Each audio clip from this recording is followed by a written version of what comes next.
You are listening to I Am Refocused Radio with your host, Shamaya Reed.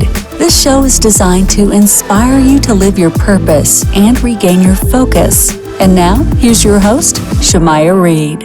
Why did I write the book? That's a very good question. And it was strictly out of a sense of purpose. My self-purpose. I didn't write it to be on any kind of a campaign or any kind of tilted windmills or in with the case of the racism that I mentioned in the book. I wasn't trying to be Abraham Lincoln here. I was just wanting to say real time what happened to an 11 and 12-year-old kid when I moved to Jacksonville, Florida, and I did it for a sense of my purpose. The guy who was the inspiration to me for this was a man named Frank Crescido. He was an Italian guy from Brooklyn. He was a writer, a poet, an author, a Renaissance man. And one day, we talked a lot. We were very close. And he told me one day, he said, "Dick, what's your purpose in life?" I said, "Well, what do you mean, Frank? You know who I am. You know what I've done, what I haven't done, and that." He said, No. I'm not talking about that. I'm talking about what is your purpose in life. And my honest with him, and with you, I couldn't answer the question. Not now that I understand it, what it was. I didn't understand it then. Okay, I didn't. And he said, all right. So he said, you got to stop sleepwalking. You're sleepwalking through life. You're going through it. You have all these experiences. But what is your purpose? What are you getting out of this? Who are you? And I couldn't answer. So, but it spurred me on to try and get an answer to that. I started writing my cogitations, things I thought about every day. And if something that popped in my head, I write it down.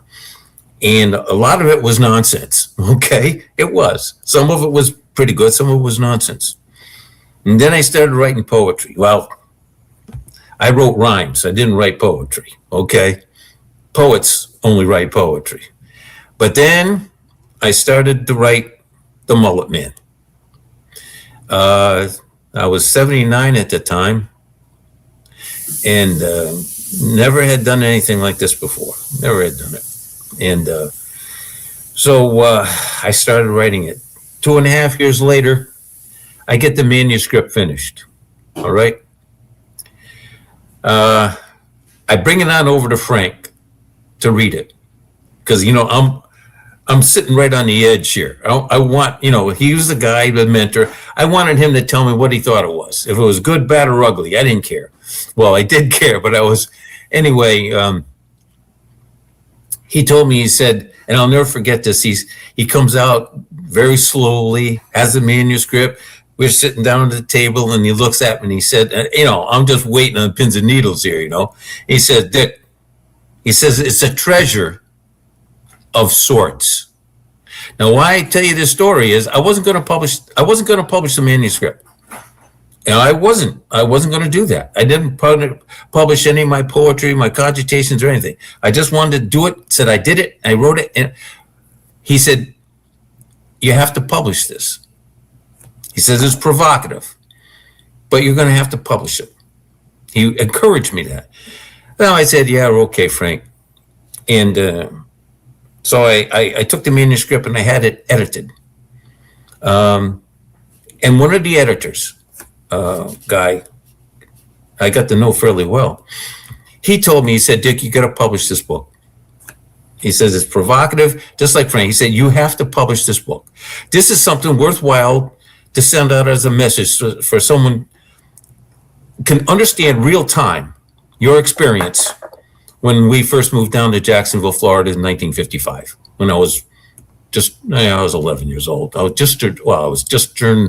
Got down here when I was down there for about 2 months and I turned 12 years old. Well, I was 11 when we first got down there.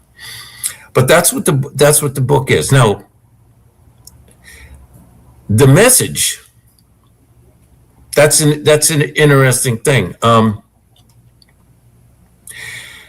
I'll be very, very frank with you and honest with you. This is my first time writing something like this, okay? One of the editors asked me, he said, well, Dick, what's your writing style? Shemaiah, I had no idea what he was talking about. What do you mean my writing style? I just put this stuff down. I wrote it down as I lived it. So I didn't have any style about it. And he said, well, he had mentioned to me, he said, each chapter has a message. And some of the chapters, the broad themes of the book, deal with racism, poverty, friendship, fishing, but there's the sub-themes in it. I didn't realize, I'll be honest with you, I don't take any credit for this because I didn't realize it. There's sub-themes in it, and it's about learning. More importantly, it's about listening. Frank said to me, he said, do you want to be a better person? You got to learn how to be a better person, a better human. I never thought of that in my life. Never even thought about that. So I looked around and said, purpose is primary. If you want to be a better person, a better human, you got to have some kind of purpose and a consciousness. You got to have a consciousness. And then you have, empathy and, creativity and all that. But the two most important things are your purpose and your consciousness to be a better person. And I'm thinking about this.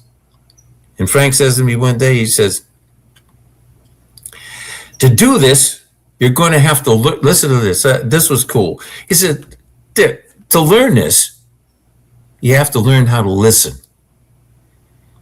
He says, no one knows how to listen today.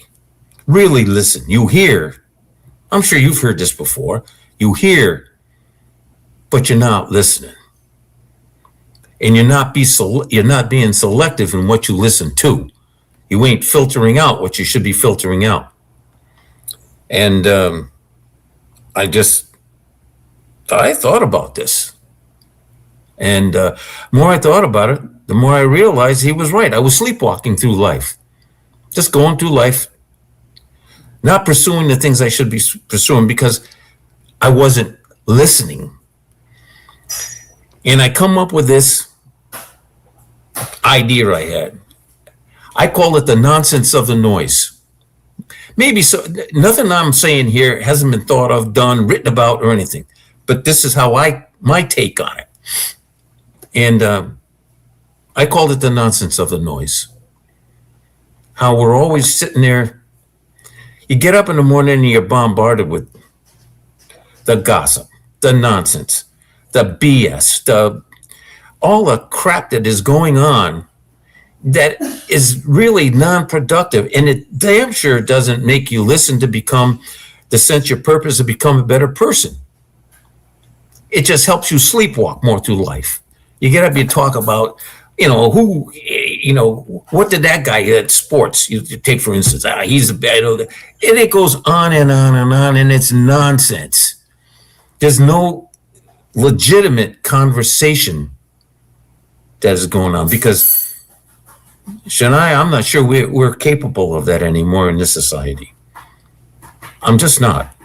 You turn on the TV and you listen to people who are supposed to know all this stuff, supposed to have wisdom and everything. They're yelling and screaming at each other and calling them names and making jerks out of each other.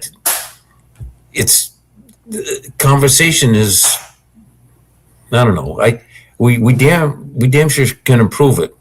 And I'm trying to listen more and trying to, when someone says something, my mind used to go like a Rolodex, a word, pop it up, and there it was. And then you do a mind dump on what you know. No. Just. Once again, listen, I'm Refocused Radio, watching us online today, talking to our guest today, R.W. Fields. We're talking about his book, The Mullet Man. And I want you to continue, but I also want to talk about you on the other side of the creek. I want you to kind of illustrate that storytelling of that visual in that time, because I believe that really sets the foundation of the book as well. Okay, thank you, man. Go ahead. Are we on? Yeah. Yeah. I'm saying, tell us about the creek. All right. Richie goes down there, and he's sort of nervous about going down to a place he's never been before, right? And but he loves fishing. Absolutely loves fishing. And this is me, okay? And I meet a friend down there, and we make a friend, and we go fishing at this place called Fishing Creek, of all places, you know, you fit it. And we go down there, and we're fishing one day, and I look across the creek, and there's this, I hope you don't, this colored man. I'm speaking real time now. And you know, in real time, it wasn't a colored man. You know what was said. Okay, I want your audience to understand that. And I'm looking across there, and there's this old colored man by himself. He's crouched down. He's fishing just like us. And I asked my buddy Freddie, I said, Freddie, what's that guy doing over there? He says, he's fishing. I said, what's his name? He says, well, the locals call him the Mullet Man. They call him a lot of other things too. And that's what you got to understand. A lot of other things. Even the coloreds called him other things, all right?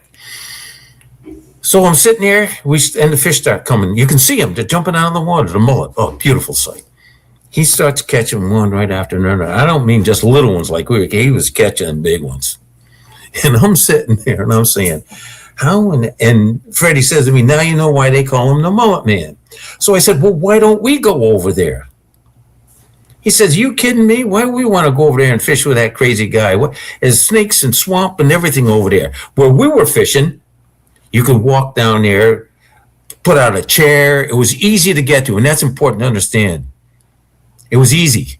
Mentally and physically easy it was to be on that side of the creek. Okay, that's important. It's important because in life today, there's things that we are mentally and physically lazy doing, and that doesn't help you develop who you are, and it darn sure does help you in what other people are. And Richie just one day says, I'm going to go on the other side of the creek. Best decision he ever made.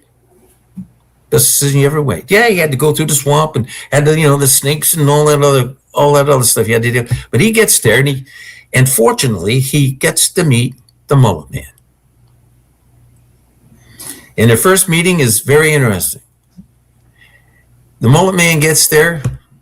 Richie doesn't hear him. Then he turns around. There he is. And there's this Mullet Man looking at him, right? The man himself, big long knife on his sheath and his thing, oiled boots, bib overalls, white shirt. His sleeves are cut off, and just look at him, looking right through him. And he says, "What are you doing here, son?" And Richie says to him, he says, "Dude, I figured about." He said, "I'll tell you the truth. I came on over here to catch big mullet just like you do." And that set the tone. Because what did the Mullet Man know? Man knew that this little skinny white kid had enough courage, whatever it was, to come on over there and fish on that side of the creek with this crazy old colored man. And that he could learn. He could listen and he could learn. And that is, from there on out, goes through the book. Characters in the book teach each other how to listen and how to learn. There's one chapter in the book. It's chapter 11, I think it is. And the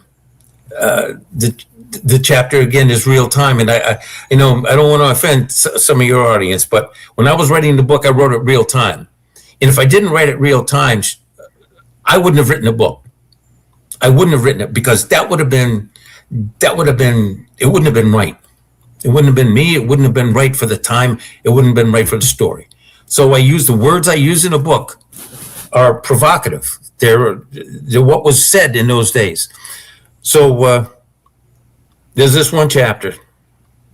And it's about when my dad, who, if you heard him talk at times, you would say he was a racist. Okay? He said what was on his mind about people and would call them that right to their face. That's a different era back in those days. And I knew what he said and at times.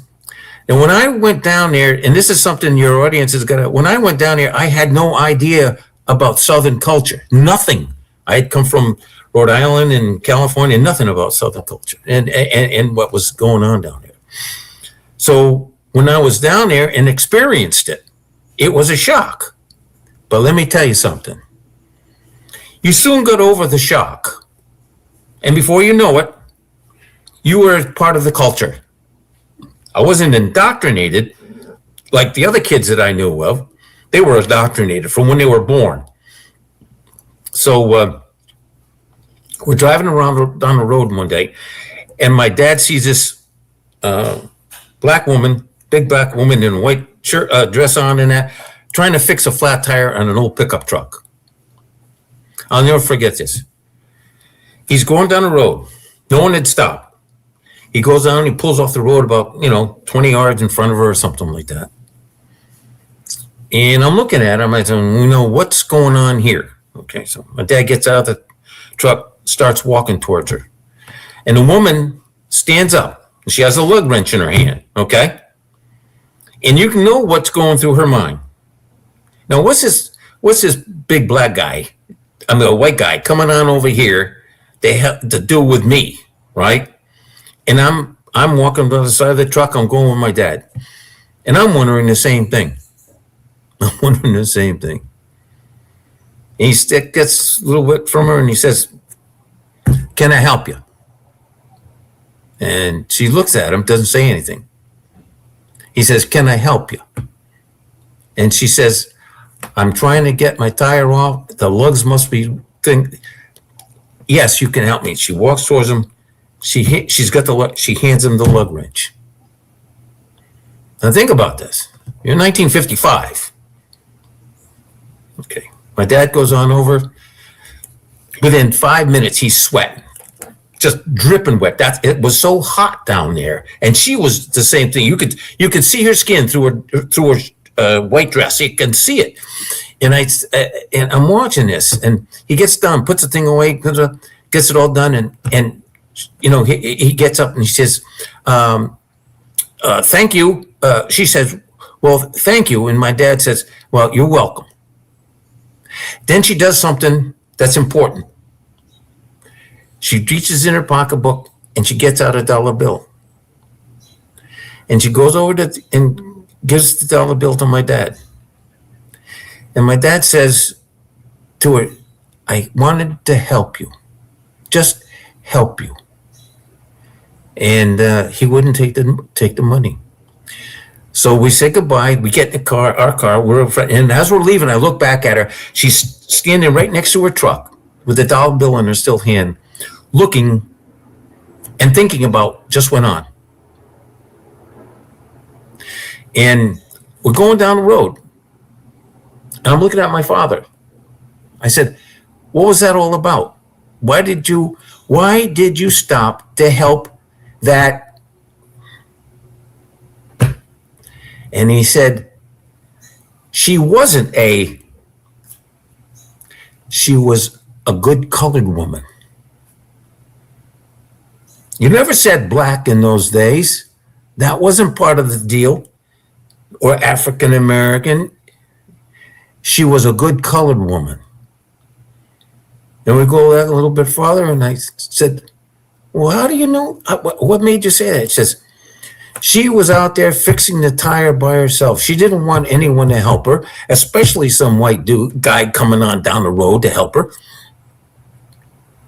And when I got done, she thanked me.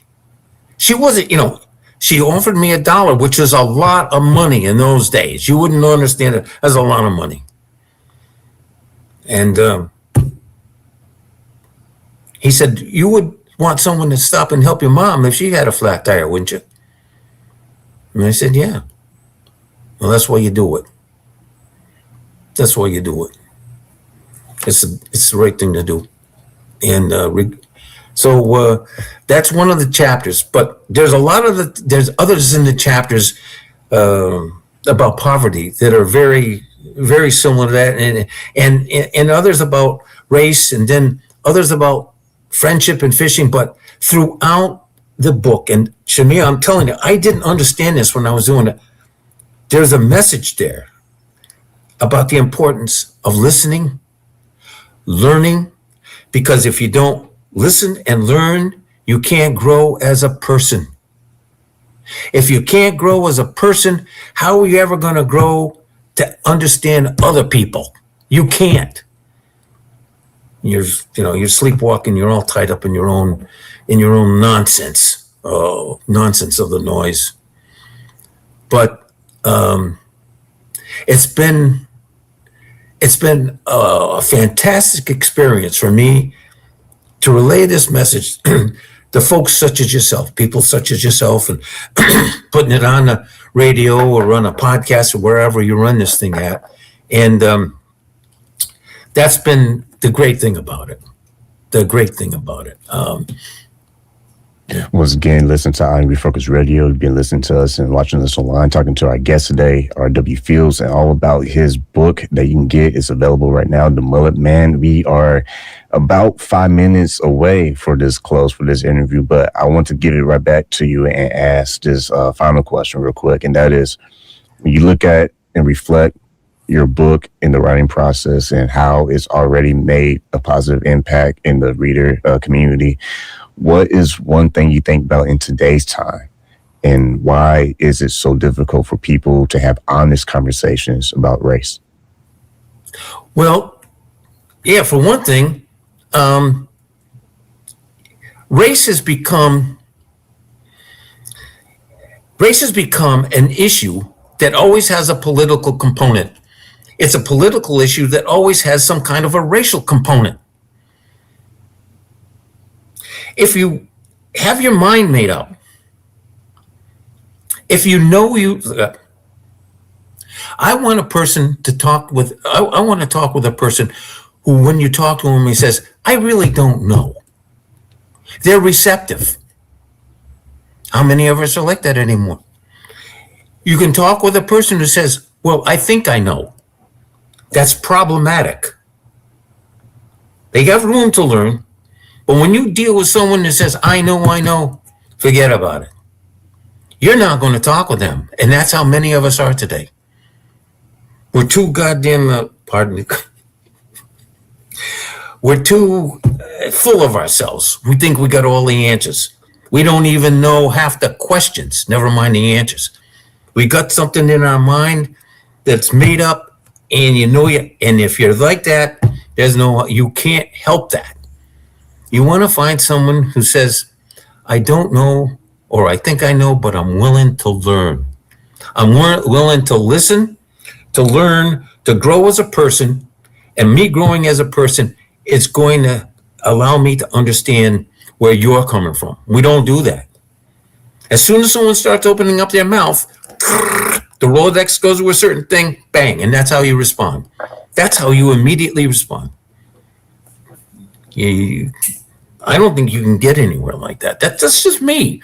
I can't defend this or support it with anything like that. It's just my observation. And it's all because of the nonsense of the noise. It takes away from your humanity. It takes away from your humanity, your purpose and your consciousness. That's about where it's at. I hope the book helps. If it helps, it has helped people. My book is a success. I know it's a success. It's helped people. They've told me that. You can't imagine what that feels like. Having an impact on someone like that. And that's it. I'm glad I wrote. Have you ever read the book? I have a copy, so I have it. Oh my God, good. I was in a conversation with a guy last night who's read it 3 or 4 times. And he said, R.W. Fields, that's my pen name, but they call me Dick. And he said, Dick, he says, I had to go back and read it again. I had to go back and read the chapters again. He said, there's a lot of things in there I missed the first time. He said, you're clever. I said, no, I'm not. I was lucky. I said, I got to give that's my subconscious. And that's what Frank Crescido, my mentor, put into my head. And that's why I wrote it. I wish I could claim that I had disability, but I just subconsciously, that's what came out. And I'm happy. I'm proud of it. I'm happy. And I can go on. I hope other people read it and understand it. That's it. All right, man. You've been listening to Refocused Radio and watching us online and talking to our guest today. Get a copy of his book. It's real simple to find. It's Mullet Man, The Mullet Man. You can get a copy right now. And like always, want to say to you, R.W. Fields, thank you for not just being on the show and sharing your wisdom, but also giving us deeper insight on why you wrote the book. So with that, I want to say to you, thank you for your time. Thank you, my man. Thank you for your listeners. I can't appreciate the opportunity. So I love it. Take care of yourself.